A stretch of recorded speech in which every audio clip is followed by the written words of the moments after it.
মৃত ব্যক্তিকে কিভাবে কাফন পোড়ানো হয় এই বিষয়টা একটু আপনাদেরকে আজকে আমরা দেখাবো ইনশাল্লাহ। আমরা জানি পুরুষের জন্য কাপড় হচ্ছে তিনটি, যেমন কামিজ, ইজার, লেফাফা। এই তিন ধরনের কাপড় প্রয়োজন হয়। তার মধ্যে লেফাফা যেটা, এটা হয় সবচেয়ে লম্বা। এই লেফাফা এটা দ্বারা মৃত ব্যক্তির পা এবং মাথা উভয়টাকে ডেকে, এরপরও অনেক জায়গা লম্বা থাকে। আর ইজার যেটা, এটা হয় একটু লেফাফা থেকে একটু শর্ট, অর্থাৎ একটু খাটো। আর যদি লেফাফার মতোই হয় তবুও কোনো সমস্যা নাই। আর কামিজ যেটা, এটা হচ্ছে মৃত ব্যক্তির গলা থেকে নিয়ে হাঁটুর নিচ, অর্থাৎ এই পায়ের টাকনু পর্যন্ত বা পায়ের পাতা পর্যন্ত, যেটা হচ্ছে কামিজ। তো এই তিনটি কাপড়, যদিও এখানে প্রায় সমান তিনটি কাগজ আমি নিয়েছি, কিন্তু মূলত আহ, এরকম সমান হবে না তিনটি কাগজ, বরং একটু শর্ট হবে, একটু লম্বা হবে, এরকম থাকবে। কাপড় যেটা, আমরা তো কাপড় পাই নাই, এজন্য আমরা কাগজ দিয়ে দেখাচ্ছি। যেমন ধরেন, প্রথমত এটা হচ্ছে মৃত ব্যক্তি। প্রথমে আমরা এই কাপড় বিছাবো।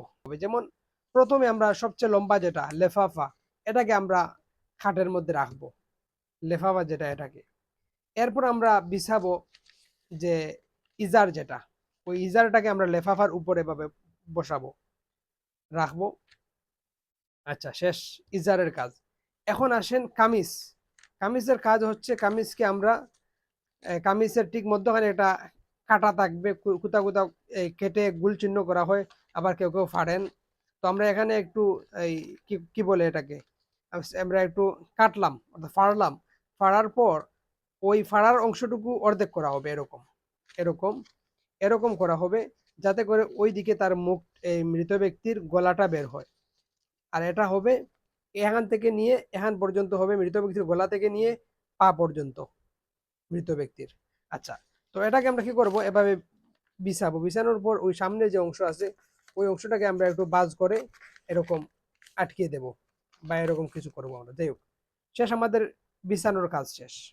প্রথমে লেফাফা, এরপর ইজার, এরপর কামিজ। এরপর মৃত ব্যক্তিকে আমরা একটা কাপড়ে ওনার এই নাভির নিচ থেকে নিয়ে হাঁটু পর্যন্ত ডেকে, বা শরীর ডেকে, আমরা ওই যেখানে গোসল করানো হয়েছে ওই জায়গা থেকে আমরা ওনাকে একটু একটা কাপড়ে ডেকে এখানে আনবো। আনার পর এনে আমরা ওনাকে ওই যে কাপড়গুলো বিছানো হয়েছে সেই কাপড়ের উপর এভাবে রাখবো। যখন রাখা হয়ে যাবে, তখন আমাদের প্রথম কাজ হলো ওনার যেই কাপড়, অর্থাৎ অতিরিক্ত যেই কাপড় লজ্জাস্থান ঢাকার জন্য, সেই কাপড়টি ওনার উপরে থাকবে। এরপর আমরা ওনাকে শোয়ানোর পর ওনার যে মাথা আছে, ওই মাথাটাকে আমরা ওই যে কামিজের যেই এই ফাড়া যে বা ছিদ্র করা হয়েছে, যে কাটা হয়েছে যে অংশ, ওই অংশ দিয়ে আমরা ওনার মাথাগুলোকে বের করে দিব এভাবে।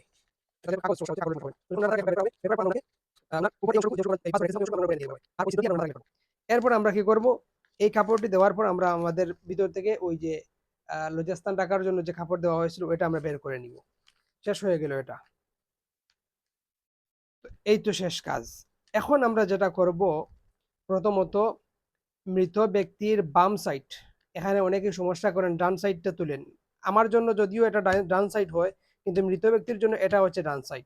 তো মৃত ব্যক্তির ডান সাইডটা আমরা পরে তুলবো। প্রথমে মৃত ব্যক্তির বাম সাইডের কাপড়টা আমরা একটু ওনার উপরে এভাবে তুলবো, ঠিক আছে? এভাবে তুললাম।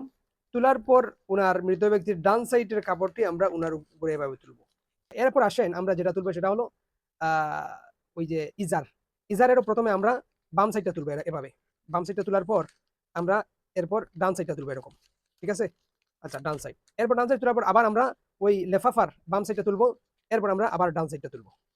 কাফন পরানো শেষ। এরপর জন্য যাতে করে কাফনটা ছুটে না যায়, এজন্য আমরা প্রথমে পিছন দিকে একটা বাদ দিব, এরপর ওই মধ্যখানে একটা বাদ দিব, এরপর সামনে মাথার অংশে একটা আমরা বাদ দিব। বাদ দেওয়ার পর শেষ, আমাদের মৃত ব্যক্তিকে কাফন পরানো হয়ে গেছে। তো এই নিয়মে আমরা আমাদের মৃত ব্যক্তিকে কাফন পরাতে পারবো। যারা জানেন তাদের জন্য তো ঠিক আছে, যারা জানেন না তারা এই ভিডিওটি দেখবেন। আশা করি আপনারাও মৃত ব্যক্তিকে কাফন পরাতে পারবেন ইনশাআল্লাহ। এরপরও যদি কিছু জানার থাকে আমাদের কমেন্ট বক্সে আপনারা বলতে পারেন, আর ভিডিওটা যাতে করে অন্য মানুষের কাছে পৌঁছে এই হিসেবে আপনারা একটু শেয়ার করে দিবেন।